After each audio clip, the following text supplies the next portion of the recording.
July ni somni panga thole ni sang ni somni pathum ani e thlir tu le ngai thatu zong zong tein zawain du sangna chipai kan bu ka chau voin July ni somni panga thole ni sang ni somni pathuma hian all NGO coordination committee bultumin mei ni thum atanga Manipura mei teitele tlangmi kanzo na thlak puite inkara inti boinara thlak takawanga kanzo na thlak puite torna na sat tak thleng mek chu Mizorama mizoten kan tor pui tak zeta he puina hi kandem tak zetani tilan tinan kongzo nei ania Mizorama district sanga capital ate chuan he boina wanga kanzo na thlak te torna thleng mek a hian kanzo na thlak te tan kanding tatani tilan tinan kongzo nei ania aizol khopuya mitam tak pung khomin kongzo na run pui nei ani tun trum kan video hian voinia zone ha thak te twala kongzo na nei video kan thir ho don ani ilo thir ho tiang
Mizo mi pui het izat Manipura kanzo ha thak unau te thawa ho tura local khom zong zong te elai bun mai ni lo zoram bun sang sa het yang bun lo bang tu te elai bun thleng thei lo in lama min lo support tu zong zong te in zawain NGO in some compol migin chibai kabuk masa chewani ne voinia hian country in fil fia chok kan ngai lo kan thin arima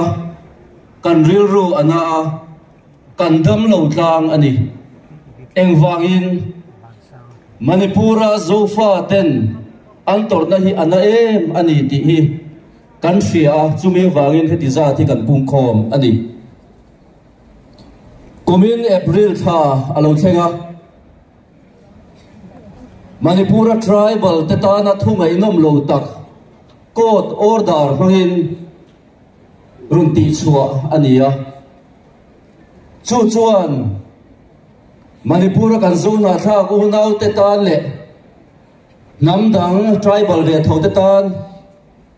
har sanna le ne chep na arun then chowa mani thiamang angin doda na te po nei ve ani amaro chu omzia anei thui lo thiam tak le tum nei sa zofa te hi le che tum na awna mani ti tur ani buaina apun lun zela har sanna lian tuala mani le lo le mani bun ma po luangam lovin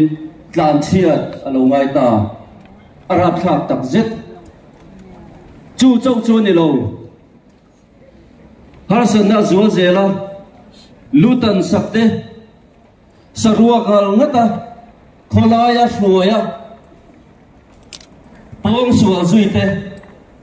sahim na zawa tlan sia tuma motor tlan to du te po an motor tanga po chua chutlum te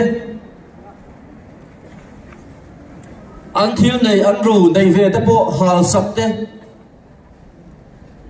chu tiang chu an tok te zela diriam na sang in diriam an ni mani in ve na na man lo lak ve na te po dem an ho lek lek zo an na le ani India ram hi democracy ram ro pui ta mi pui zalen ram sa kho zalen ram zalen na po tharum tholova suai thuma sa ten alo sual sual ram ani chutiang ang ram ni sia chuan India ram chung nge ya Manipur chung nge ya hian dan lova in ngai sang na atheng me zong ani si hi dan lal na ram rule of law hi ram nuam ani thin Manipur a hian tunain dan alal lo mi pui nek chep an ni abik takin a phong vuan tu ni lo zok a zon ha thlak te pe chu nek chep le zual an ni India ram democracy diktak mi pui zalen na diktak hi Manipur a hian tung ding le thoi tur hian India sarkari ka yen du ani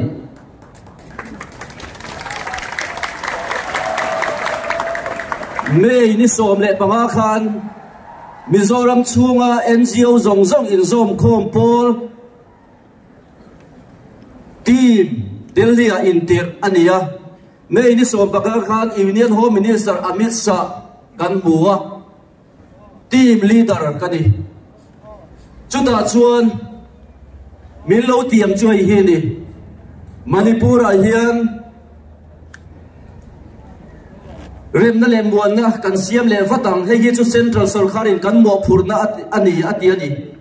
amai ro chu ni som riak chuang ral nu apo hian rem na lem buan na chu alo mem a om toim a din toim ti Amit Shah ka zot du ani ti tak set hian central sarkar hian Manipur har san na hi an ngei to lo ani ti chu a chiang ren nibil loka ni zang loka po har san na ala theng ren sikul ha sakte po nibil loka po la theng ren aram mi pui dai India sarkar hian aveng im zo lo ni chuan zo fa te hian kan veng mayam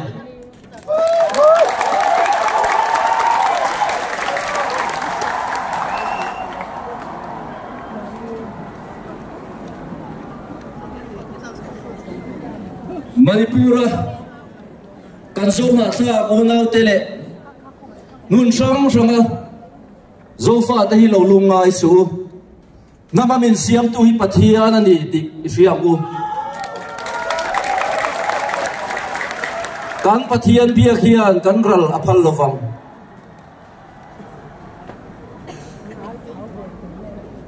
pathian ni kan lama atang tlat chu tiang tu chuan ke ni lam poin chung lam au na chang isiam u voini a hian hei hi kang en du ani Manipur mei te zong zong hi an sual kher lovang a fir fiak pol a sual pol an che dan hi kovelin amu chu Taliban che dan nen po hian adang lam chuang lo ani ti ka soi tu ani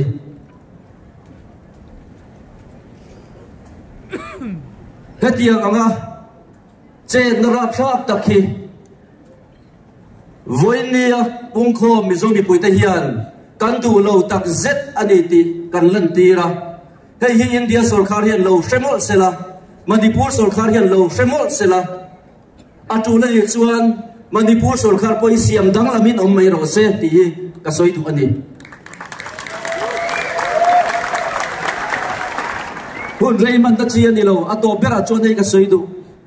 rem na siam tu te an eng thole ti kan pathian thui na soi Manipur a boy na hi chi le chi in kar boy na hi a huai zo a chung dong zok ni in chu na kara hian in rem na om ngai lovang Christian kalkhom Christian zofa te hi chuan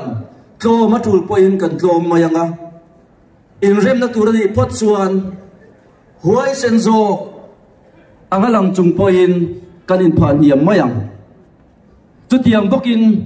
Manipur mai de pon lo ria se ka du choi hi ni rem da le muan da om theina tur tan hian ke lo pen ve sela India ram zau tara hian mani nam chibil angin koi muna ma om thei ngai lo chuwang chuan pile pu atanga nei tu ni na kan lo chan na le kan ta lo ni reng thin Manipura zofa te chen na ram hi cái đi chuan kan chua san don lova zofa te hian chua san don ngai lova rem na hi Manipur mai de potepon run siam mai ro se cái đi chuan kan lo pom mayang ti hi ka soi tu bok ani zofa te hian kan pile pu te lo ruwa thin ram hi kan thi sen na far top thleng poin kan chua san ngai lovang Manipur kan ram hi ektika ma kan thong ngai lovang zofa te ti ka soi du bok ani kalome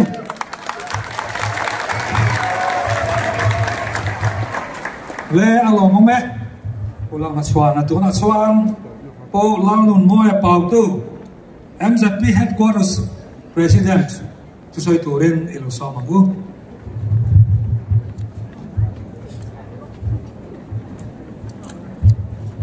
Hamasain pu chairman le kanu nau te thawang hau tu le antor na tuar puya trom pui ve tu ra mi zo mi pui hetilai mura mani ei zon na te mani siom na te poi salawa ron pen chuak zong zong te nam ta na ron pen chuak te Hamasain NGO coordination min chibai kan buk chewni masakira ka soi do chu voinia kal kom te hian kan ril ruwa om masaber tura ka do chu hai hi ni kan u nau te thisen nunna sungle pai in le lo tam tak an chan towa heng mi te na andu ber chu ro rel na san separation administration ani ti hi kan thin lunga kan put angai ani kan u nau te har sat na kan ril ru le kan mit tha om reng sela voinia kong kan zo antana kan zo da tura po hian ril ru le thin lung le ti tak zetin kan tor puina kan lan ti ranga kan u nau te na salulon hon an tum mek na ko hian mizoram mi pui tele mun sang sang mi te hian ani lo zoi kan lo dai khalang ti hi a hlawom tak zet ani chuwa jo separation administration an mamo ber kan u nau te kan sual chua pui the na turetan a bulata atop thagin mi zo mi pui te kan be pui tur ani dong lam ni adot lia chuan tun huna hian kanuna Myanmar buina tok mekte Bangladesh har sa tok mekte Manipur har sa tok mekte kan shereng turani hey lo in hada dam an nei lawa keini lo in hada dam an nei lo keini lo chan pui tu tur dam an nei lo chuwang chuan kan subjecta kan gola kan chiam turani kanuna te hetilai mura zofa te Jerusalem kanti an chen na tla an har sa tan pui turin mi so mi pui te ai so mi pui te kan in pe chem ti kan thin lunga aria turani ti NGO coordination jo kan du ni adot lia chuan chin lung chuak zofa te hi asan pain kan che vela nam dang om te la ka har sa kan siam ngai lo hun kal to kan history thirila mizo tlang valin nam dang kan chevela nula te kan pong sual ngai lo an mun na min dong tu te laka kan lak sak ngai lo an lu po kan lak sak ngai lo amaro chu min do tu te le kan in chung le kan tap chak zo khe kan min tu te laka chuan zo fa te kan kom tu ra ni lo kan pile kan pu te tanga an lo lua to Myanmar Bangladesh ani amo lamka le chevela mo kan pile kan pu te da thi sen tam tak le nun tam tak an lo lei chu to hi in chi khat to hian kan chang tu ra ni lo tu runa hian mei te dian an chau lo tur an chau chuak me ka ni ti hi kan sia ta thani adot lia chuan central sarkar in min tan lo sia kan sia achanenge kan ti jot Christian ram kan ni Manipur po Christian lo ina sarkar na BJP sarkar na ni CAB kan siam dandu lo chungi min par lui tu na uniform civil code UCC kan ti min par lui len tu me chu mai ala ni lo tun parliament session on mega Central Forest Minister Bhupender Yadav Chuan the Forest Conservation Act 1980 to Thiatuin the Forest Conservation Amendment Bill 2023 put lu tum megani he hi om sia chu hai hi ni Bangladesh ramri le Myanmar ramri to in Mizoram chu hi kilometer sa ron da yan tum megani hei bo kan do dal hi langai don mizo mi pui te hi chu kan sia da ngai ni he bill hi pass ani lo nan Mizoram mi pui kan tan ru langai tak zet ani chu bill an pass ani chuan Mizoram sarkarin Myanmar le Bangladesh ramri ta kilometer za hi thu dei na dei to do lo zo fa den kan ram tia kan chali kan ram ti kan chal thei do lo ti ani chu chuang chuan Mizoram mi pui te hian tu nu na hian ngai tu na phim tak nen a tak ni lovin thuak phim tak mangin kan nu na te thawang kan hawanga ram kan chananga kan hun lo kan le zel tu la Christian kan ni nei kan vong nunga tin chu mai ni lo tu nu na po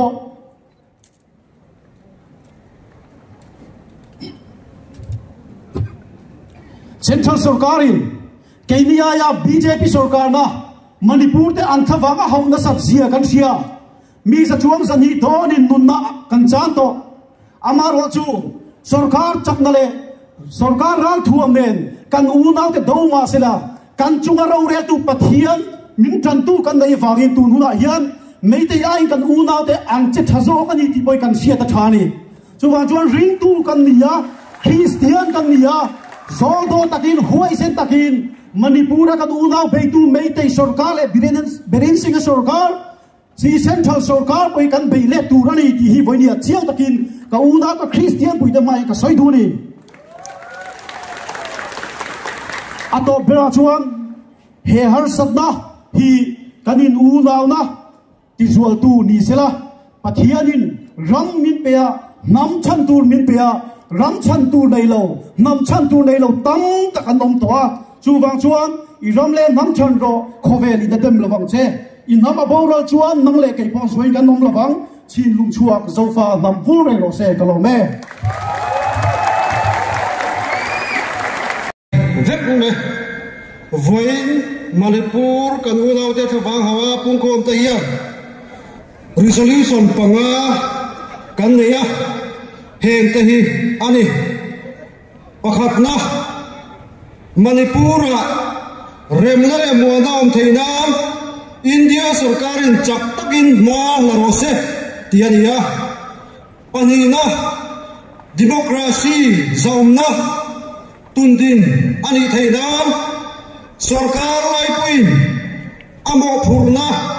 len thuai rose tiania pathumna chuan Manipur buena wanga ile lo chate nunna chate le liam tuarte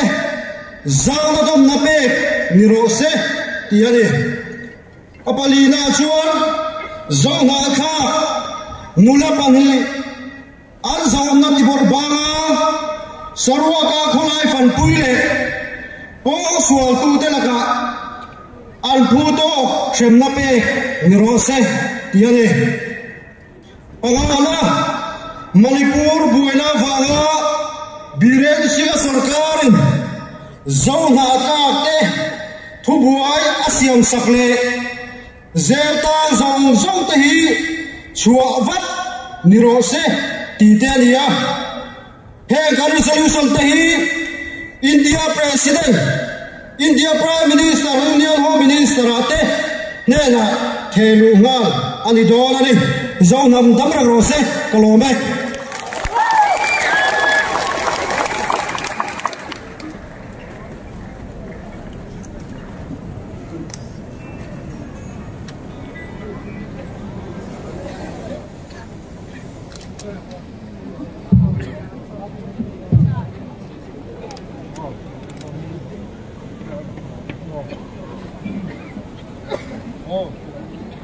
Check. Hello.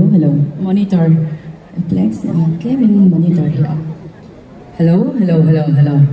Play here.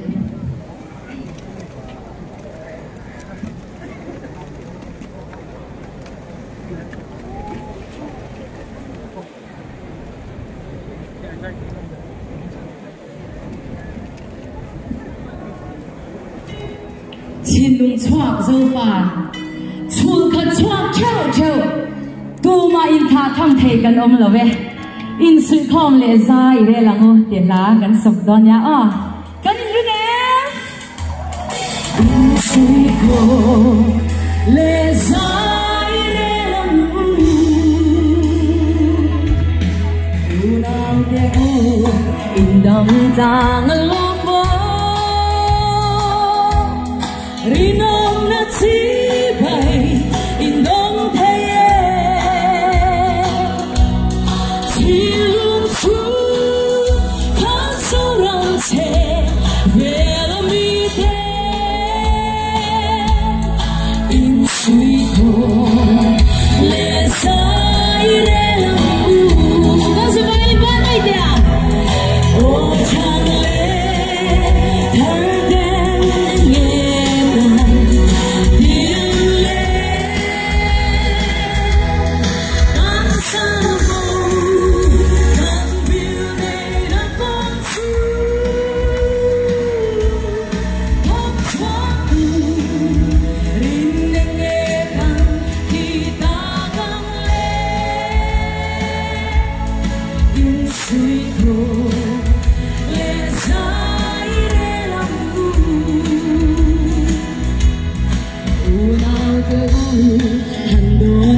thei chu iding ang o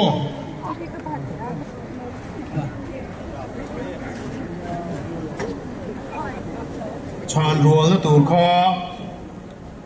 kan u nau ten ni yani Manipura mete ten ti bora lan tum ma te hi kan u nau ten ni pani na chan rual na Central Sarkarin tire thuai ro se Antidonia Manipura namle namkara inti buai nahi Central Sarkarin tire thuai ro se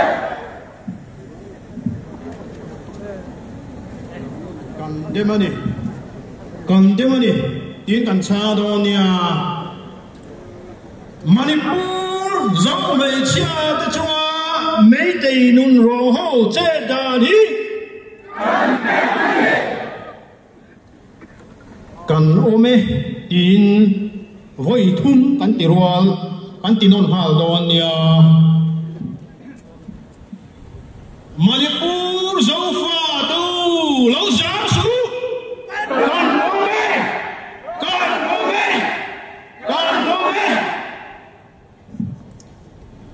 Tuna English version.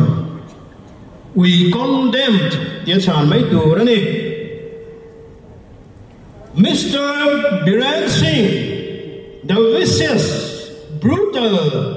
unsupporter of unlawful activist Chief Minister of Manipur. We condemn. Panina chuan. We condemn Thaukan Tanchang Donia, the perverted and brutal activist and ethnic cleansing insurgent in Manipur. We condemn!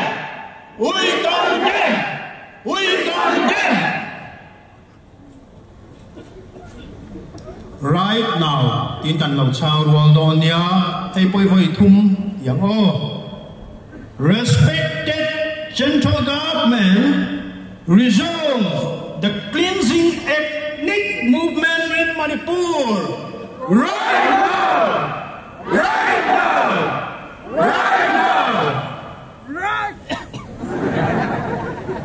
Tuna, we are with you in Tanzania. Zhao ethnic in Manipur. We are with you.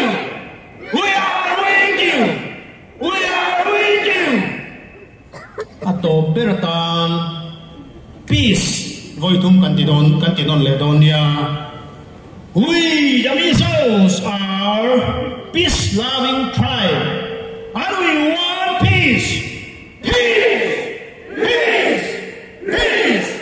Amen.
Mùi thơm con đã bắn đi